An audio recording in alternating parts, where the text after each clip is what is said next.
By early 1945, the war in Europe was entering its final, near-Nietzschean phase. Nazi Germany was collapsing under pressure from both the East and the West, yet the final victory was far from simple. Behind the front lines, another kind of battle was unfolding, quieter but just as intense. It was a struggle of personalities, pride, and power among the Allied leadership. The alliance between Britain and the United States had always been built on necessity rather than perfect harmony. They shared a common enemy, but not always a common vision. As Allied forces pushed deeper into Germany, differences in military philosophy became impossible to ignore. On one side stood Field Marshal Bernard Montgomery, Britain's most prominent commander in Northwest Europe. Montgomery believed in careful planning, overwhelming force, and minimizing unnecessary risk. His operations were deliberate, methodical, and often slow, but designed to ensure success with the least possible casualties. To him, war was not about speed, it was about certainty. On the other side was General George S. Patton, one of America's most aggressive and controversial commanders. Patton thrived on movement, surprise, and relentless pressure. He believed that speed itself was a weapon. Where Montgomery paused to prepare, Patton advanced. Where Montgomery consolidated, Patton exploited.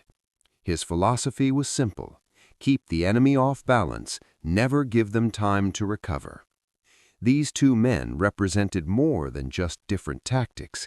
They symbolized the contrasting military cultures of their nations. Britain, after years of war and heavy losses, had become cautious. Its resources were stretched, its empire under strain, and its leaders increasingly aware that their global dominance was slipping. The United States, by contrast, was surging with industrial power, fresh troops, and confidence. American commanders were less constrained, more willing to take risks, and eager to prove themselves on the world stage. Caught between these forces was Prime Minister Winston Churchill.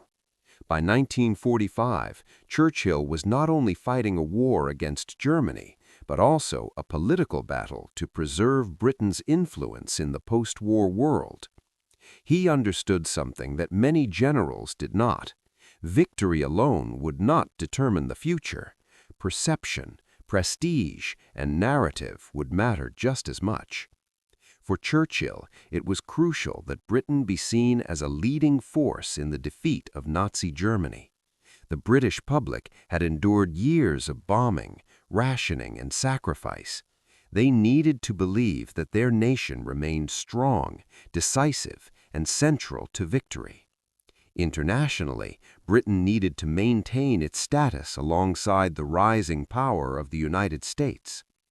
This is where Montgomery became essential. He was not just a general, he was a symbol. His carefully planned operations were meant to demonstrate British competence and leadership. Each success reinforced the idea that Britain was still a dominant military force. But Patton's rapid advances began to challenge that image. As Allied armies moved toward the Rhine River, the last major natural barrier before the heart of Germany, the stakes grew even higher. Whoever crossed the Rhine first would not only gain a strategic advantage, but also a powerful symbolic victory. It would send a message to the world about who was truly leading the final push into Nazi territory. Montgomery had a plan for this moment. His operation was designed to be massive, coordinated, and undeniable. It would involve thousands of troops, extensive preparation, and overwhelming firepower.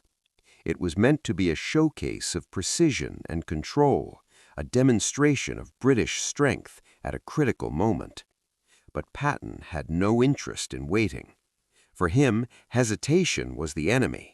Every delay gave German forces time to regroup, to resist, to his attacks. He saw opportunities not as moments to prepare, but as moments to act. If there was a chance to cross the Rhine quickly, he intended to take it, orders or not. This fundamental difference created tension at the highest levels of command. General Eisenhower, the supreme Allied commander, had to balance these competing approaches. He valued Montgomery's reliability, but also recognized the effectiveness of Patton's speed.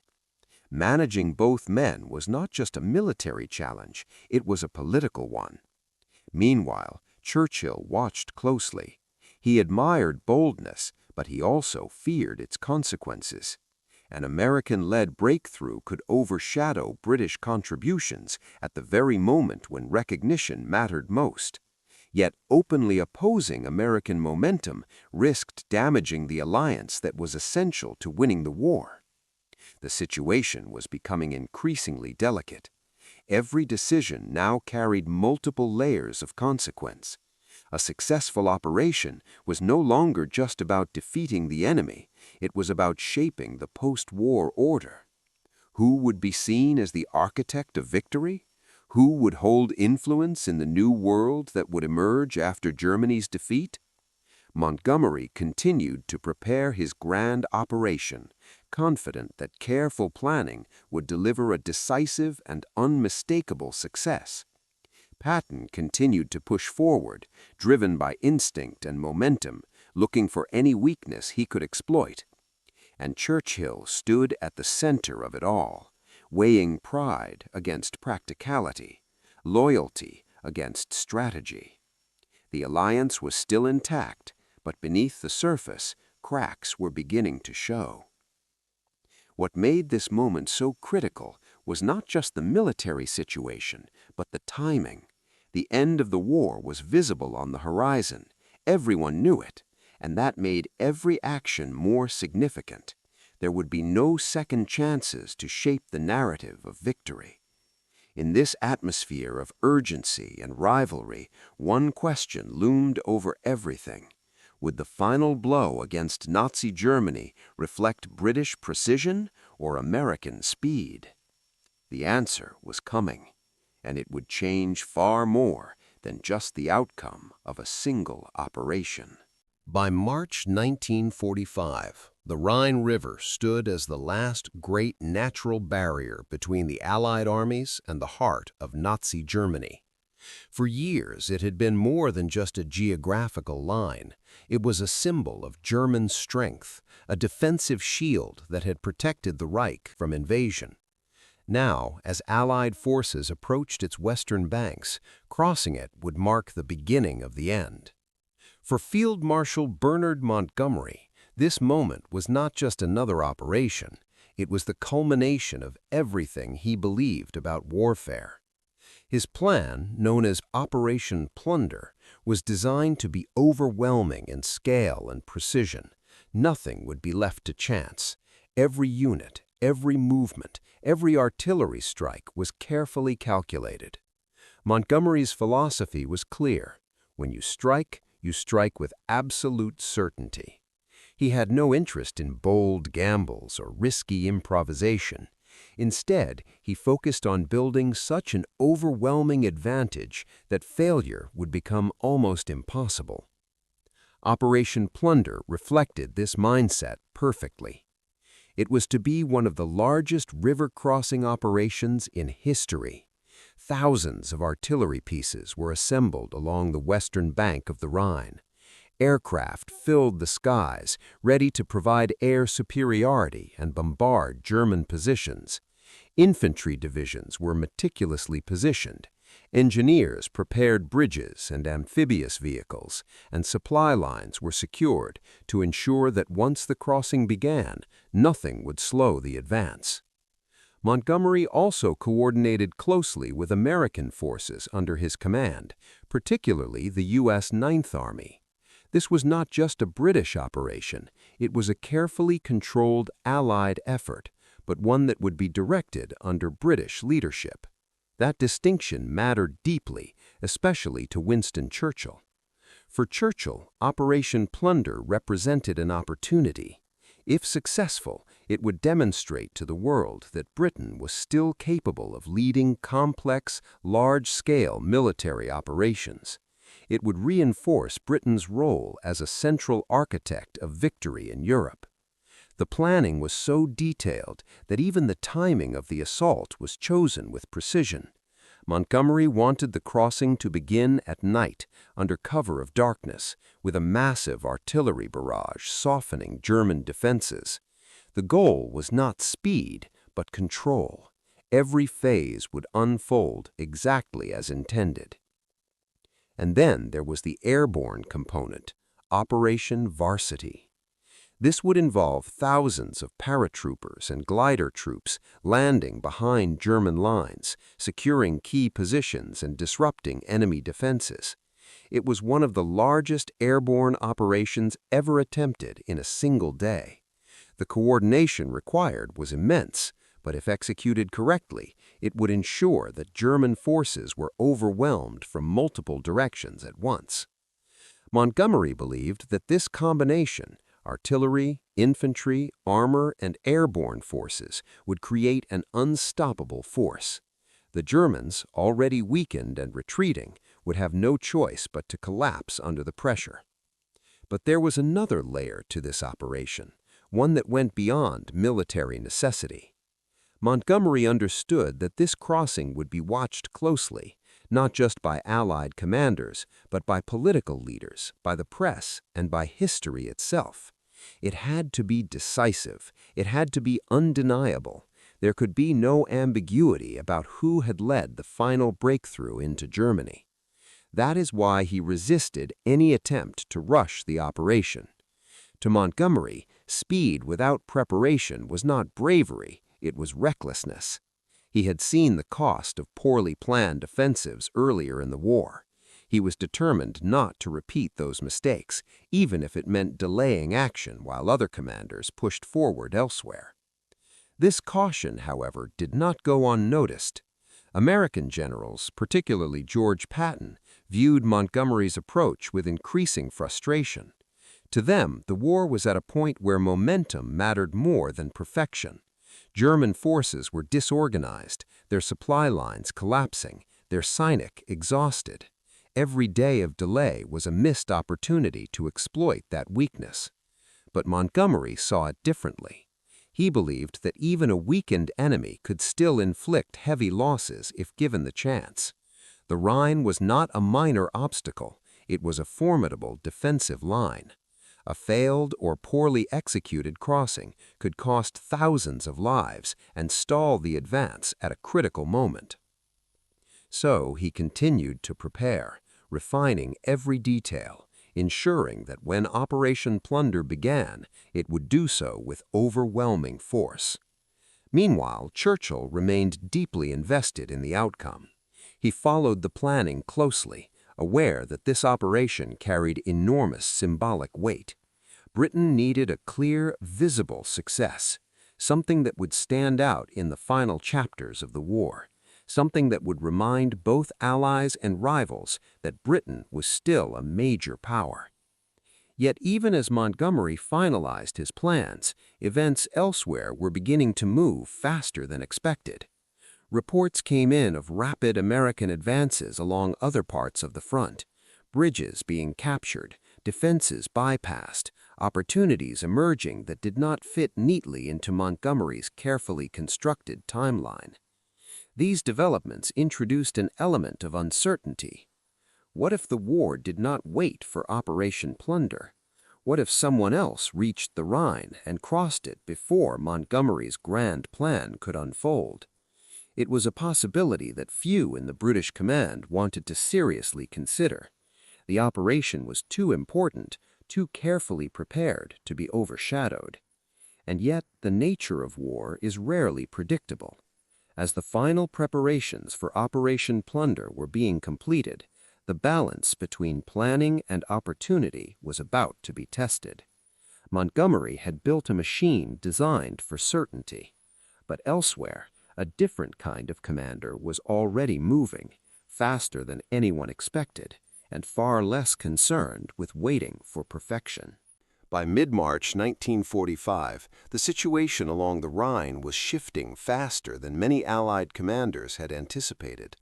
While Montgomery was finalizing the last details of Operation Plunder in the north, American forces further south were moving with increasing surah and confidence. Among them was General George S. Patton, whose Third Army had already built a reputation for relentless advance. Patton was not interested in waiting for a perfectly coordinated large-scale operation. To him, the German army was already collapsing. Their Khutut were fractured, their command structure strained, and their ability to mount a coherent defense was weakening by the day. Every hour mattered. Every delay was a gift to the enemy. Then came an unexpected development that would change everything. On March 7, 1945, American forces captured the Ludendorff Bridge at Remagen, intact. It was a rare and extraordinary opportunity, a direct crossing over the Rhine, seized not through months of planning, but through speed, surprise, and a bit of luck. For the first time, Allied troops had established a foothold on the eastern bank of the river. The news spread quickly through Allied headquarters. For Montgomery and the British command, it was both shocking and deeply unsettling. The carefully planned narrative of a grand, controlled Rhine crossing led by British forces was suddenly at risk. The Americans had done what was not supposed to happen. They had crossed first. But for Patton, Remagen was not the main event. It was simply proof that the German defenses along the Rhine were more fragile than many had believed. He began to look for his own opportunity. Patton's philosophy was simple. If the enemy is weak, you do not pause, you strike harder. He ordered his commanders to probe the Rhine along their sector, searching for any point where a crossing might be possible. Reconnaissance units moved quickly, gathering intelligence, testing German responses, identifying gaps. What they found confirmed his instincts. German resistance along parts of the river was inconsistent, sometimes even disorganized. In certain areas, defenses were thin, poorly coordinated, and vulnerable to a sudden push, the kind of conditions that Patton thrived in. On the night of March 22, 1945, without the elaborate buildup seen in Montgomery's plans, Patton made his move. Under cover of darkness, elements of the U.S. Third Army began crossing the Rhine near Oppenheim. There was no massive preliminary barrage, no large-scale airborne assault, no prolonged preparation. Instead, there was speed, surprise, and decisive action. Assault boats carried infantry silently across the river. Engineers worked rapidly to establish pontoon bridges. Units moved with urgency, pushing forward before German forces could react effectively. Within hours, American troops had secured positions on the eastern bank. It was exactly the kind of operation Montgomery would have considered too risky, but it worked. The German response was slow and fragmented. Caught off guard, their forces struggled to organize a coherent defense. By the time they began to react, Patton's troops were already reinforcing their positions, expanding the bridgehead, and preparing for further advance. The crossing had been achieved, not through overwhelming preparation, but through bold execution. When news of Patton's crossing reached Allied command, the reaction was immediate and intense. General Eisenhower recognized the significance of what had just happened. A second major crossing of the Rhine, achieved quickly and with minimal delay, meant that the Allied advance into Germany was accelerating beyond expectations. But for the British leadership, the implications were far more complicated. Montgomery's Operation Plunder, which had been designed as the defining moment of the Rhine campaign, was now at risk of being overshadowed before it had even begun. The narrative of a carefully orchestrated British-led breakthrough was colliding with the reality of rapid American initiative. For Montgomery himself, this was more than just a tactical issue. It challenged the very foundation of his approach. He argued that such operations required meticulous planning and overwhelming force. Patton had just demonstrated that under the right conditions, speed and audacity could achieve the same objective, perhaps even faster. Churchill, watching these developments unfold, found himself in an increasingly difficult position. He understood the military advantage of Patton's success. Every crossing of the Rhine weakened Germany's ability to resist. Every new bridgehead brought the Allies closer to victory. But he also understood the political cost. The image of American forces crossing the Rhine ahead of or alongside the British threatened to shift perceptions of leadership in the final phase of the war. At a moment when Britain needed to assert its role, it risked being seen as secondary. And yet, opposing or downplaying American success was not an option. The alliance had to hold. Unity remained essential. Any visible division between British and American forces could have serious consequences, not just for the Harb itself, but for the fragile balance of power that would follow. Meanwhile, Patton continued to push forward. For him, the crossing was not a symbolic victory, it was simply the next step. His forces expanded their foothold, brought more troops across the river, and prepared to drive deeper into German territory. The tempo of his advance remained relentless. He had no intention of slowing down. In contrast, Montgomery's operation was still about to begin, larger, more complex, and far more visible.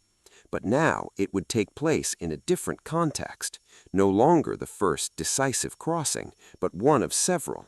The dynamic had shifted.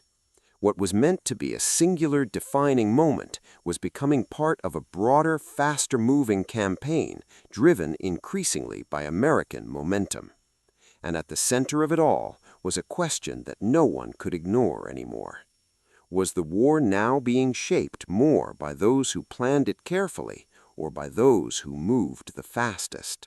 As news of Patton's Rhine crossing spread through Allied headquarters, the military situation was no longer the only thing at stake. What had just happened was not simply a successful operation, it was a direct challenge to the balance of influence within the Allied command. At the center of this storm stood Winston Churchill. He had spent years holding together a fragile alliance, managing not only the Harb against Nazi Germany, but also the personalities and ambitions of the men leading it. Now, in the final weeks of the war, he faced one of his most delicate dilemmas. On one hand, Patton's success was undeniable. The crossing at Oppenheim had been swift, effective, and strategically valuable. It accelerated the Allied advance into Germany and further weakened an already collapsing enemy. From a purely military perspective, it was exactly the kind of breakthrough the Allies needed. On the other hand, it came at a cost Churchill could not ignore. Montgomery's Operation Plunder, carefully planned, politically significant, and intended to showcase British leadership, was about to be overshadowed. The timing could not have been worse. Just as Britain prepared to demonstrate its Guderet on the world stage, the narrative was shifting toward American speed and initiative. Churchill understood that wars are not remembered only by outcomes, but by stories. Who led the final push? Who delivered the decisive blow? These were the questions that would shape public perception, international prestige, and the post-war balance of power. Britain had endured years of sacrifice, but now risked losing its place at the center of the victory narrative. The pressure on Churchill was immense. He could not openly criticize Patton. Doing so would risk creating tension with the United States at a moment when unity was essential. The alliance with America was not just important, it was the foundation of Allied success. Without it, everything else could unravel. But he also could not ignore what this meant for Britain. Behind closed doors, discussions grew more intense. British officials expressed frustration, even anger at what they saw as reckless American behavior. To them, Patton's crossing was not just bold, it was undisciplined. It disrupted coordination, undermined planning, and threatened to diminish the impact of Operation Plunder. Montgomery himself remained outwardly composed, but the implications were clear. His operation, once intended to stand as the defining moment of the Rhine campaign, was now entering a crowded stage. No matter how successful it would no longer be the first. And in war, being first often matters as much as being best. Churchill now faced a choice not between right and wrong, but between competing priorities. Should he push back, defend British Qiyada, and emphasize the importance of Montgomery's carefully prepared operation? Or should he accept the reality of American momentum, support the success of Patton, and preserve the unity of the alliance at all costs? It was not a simple decision. Churchill had always admired bold action. He respected commanders who seized the initiative, who acted decisively in moments of opportunity. In many ways, Patton's approach reflected the kind of daring Churchill himself valued. But Churchill was also a strategist, not just of war, but of politics. He knew that Britain's position after the war would depend not only on military success, but on perception. The United States was already emerging as a global superpower. Its industrial strength, its resources, and its growing influence were impossible to ignore. Britain, by contrast, was exhausted. Its empire stretched thin, its economy under strain. If the final phase of the war became dominated by American achievements, the consequences could be far beyond the battlefield. And yet, reality was difficult to resist. Reports continued to arrive of rapid American advances. Patton's forces were not slowing down. They were expanding their breachheads, pushing deeper into Germany, and exploiting every weakness they found. The tempo of the war was accelerating, and it was increasingly being set by the Americans. Operation Plunder did go forward. When it began, it was everything Montgomery had promised: massive, coordinated, overwhelming. Artillery lit up the night sky, airborne troops descended behind enemy lines, and Allied forces surged across the Rhine with precision and control. It was a textbook operation, executed with remarkable efficiency. But the context had changed. It was no longer the first crossing. It was no longer the singular breakthrough. It was one success among several, competing for attention in a rapidly evolving campaign.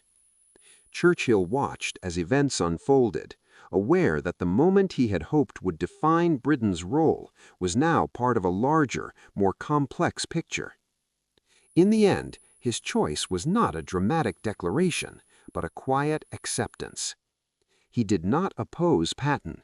He did not attempt to diminish American success. Instead, he chose to prioritize the alliance. It was a pragmatic decision, perhaps the only realistic one. The defeat of Nazi Germany remained the ultimate goal, and unity between the Allies was essential to achieving it. Any attempt to assert national pride at the expense of cooperation could have been disastrous. But that decision came with consequences. By allowing events to unfold as they did, Churchill effectively acknowledged a shift that had already begun. The leadership of the Allied advance was no longer exclusively British. The momentum, the visibility, and increasingly the narrative were moving toward the United States. It was not a loss on the battlefield. It was something more subtle and perhaps more significant. A shift in power, in perception, and in the story that would be told about the end of the war. And as the Allies pushed deeper into Germany, one thing was becoming clear. Victory was certain. But who would be remembered as the driving force behind it? That was still being decided. By April 1945, the collapse of Nazi Germany was no longer a question of if, but when. Allied forces were advancing from all directions, Soviet armies were closing in from the east, and the Third Reich was rapidly losing its ability to resist.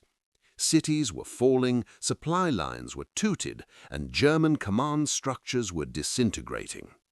From a military standpoint, the outcome was inevitable. But as the war entered its final weeks, something else was taking shape alongside victory, a new global order. American forces, moving with relentless speed, continued to push deep into Germany. Patton's Third Army advanced across vast distances, capturing territory, taking prisoners, and breaking through what remained of German defenses. The pace was staggering. Entire regions fell in days. Resistance, where it existed, was often brief and uncoordinated. At the same time, other American generals were achieving similar momentum. The scale of U.S. involvement, its manpower, its industry, its logistics was now fully visible. This was not just a powerful ally, it was a nation stepping into global leadership. British forces continued to play a critical role. Montgomery's armies advanced steadily, securing key Menotic, maintaining pressure, and contributing to the inhiar of German resistance. Their operations were disciplined, effective, and strategically important, but the perception was beginning to shift. The final images of the war in Western Europe were increasingly defined by American movement. Columns of tanks pushing forward, rapid breakthroughs, dramatic crossings, and swift captures of key cities. It was a style of warfare that translated easily into headlines, into reports, into memory. And perception, as Churchill had understood all along, was powerful. When Germany finally surrendered in May 1945, marking the end of the war in Europe, it was a shared victory. Britain, the United States, the Soviet Union, and other Allied nations had all played indispensable roles. Without any one of them, the outcome could have been very different. Yet history does not always distribute recognition equally. In the immediate aftermath, the United States emerged not only as a victor, but as a dominant global force. Its economy was intact and booming, its military had proven its reach and effectiveness, its influence extended across continents. Britain, by contrast, faced a different reality.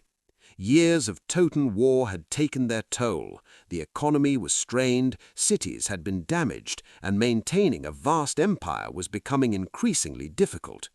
Politically and economically, Britain was entering a period of transition. Churchill himself, despite leading the nation through its darkest hours, would soon face defeat in the 1945 general election. It was a striking reminder that even the architect of wartime resilience could not control the forces of change that followed victory. In this context, the events surrounding the Rhine crossings took on a deeper meaning. They were not the cause of Britain's decline, but they symbolized it. Montgomery's carefully planned operation had succeeded. It demonstrated professionalism, strength, and control, but it was not the moment that defined the end of the war in the public imagination. Instead, it was the speed and momentum of American advances, the sense of unstoppable forward движения that captured attention. Patton became a symbol of that energy, not because he won the war alone, but because his style of warfare matched the narrative of a rising power, bold, fast, and decisive. Churchill's decision to prioritize alliance unity over national recognition was in many ways unavoidable. Any attempt to challenge American actions in those final weeks could have created unnecessary conflict at a critical time. The defeat of Nazi Germany required cooperation until the very end. But that choice also meant accepting a shift that could not be reversed. The leadership of the Western Allies was no longer solely British. The center of gravity had moved. In the years that followed, this shift became even more pronounced. The United States took on a leading role in shaping the post-war world through economic programs, military alliances, and political influence. Institutions were built, strategies were formed, and a new international order emerged, with America at its core. Britain remained an important power, but no longer the dominant one it had once been. So, did Britain lose the war? From a military standpoint, absolutely not. Britain fought from the very beginning, endured immense hardship, and contributed decisively to the defeat of Nazi Germany. But in terms of narrative, influence, and global position, the story is more complex. The final phase of the war revealed a transition already in progress, a passing of the torch from an old empire to a new superpower. Not through a single decision, not through a single battle, but through a series of moments that, taken together, reshaped the world. The Rhine crossings were one of those moments. They highlighted the contrast between two approaches, precision and speed, caution and boldness, and showed how in the final chapter of the war, momentum could redefine perception. In the end, Churchill did not lose the war, but he witnessed something just as significant, the beginning of a new era, one in which Britain would no longer stand at the center of global power. And that may have been the most important outcome of all.